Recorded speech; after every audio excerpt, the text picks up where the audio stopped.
आज यानी 24 अप्रैल को बगलामुखी जयंती मनाई जा रही है।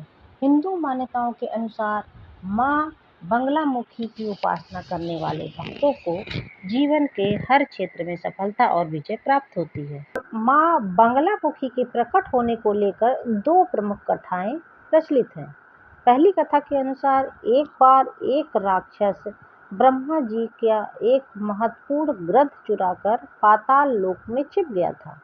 तब ब्रह्मा जी ने देवी भगवती की कठोर तपस्या की। उनकी तपस्या से प्रसन्न होकर माँ बगलामुखी प्रकट हुई और बगुले का रूप धारण कर उस राक्षस का वध किया और ग्रंथ वापस ब्रह्मा जी को सौंप दिया।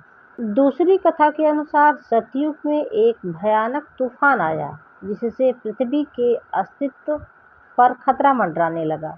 तब भगवान विष्णु भगवान शिव के पास गए।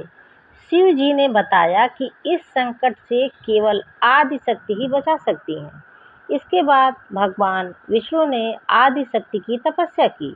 उनकी तपस्या से प्रसन्न होकर माँ आदि शक्ति गुजरात के सौराष्ट्र में हरिद्रा झील में बगलामुखी के रूप में प्रकट हुई और पृथ्वी को इस संकट से बचाया।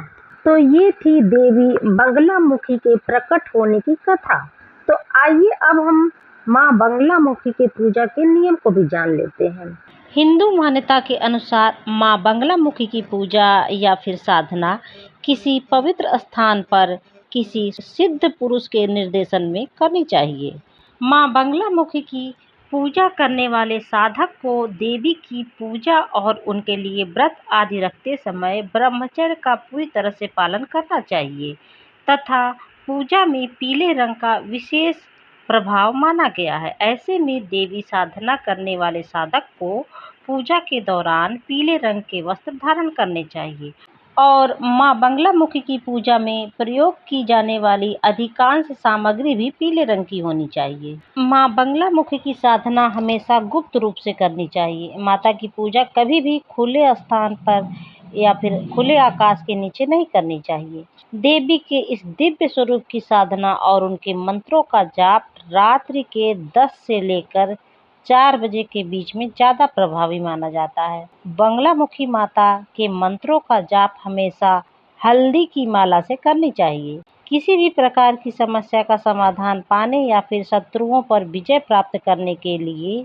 माँ बगलामुखी के यंत्र की विशेष रूप से पूजा करनी चाहिए। बगलामुखी की साधना के दौरान साधक को एक समय बगैर शक्कर और नमक के उपवास रखना चाहिए। साधना के दौरान फलाहार करें।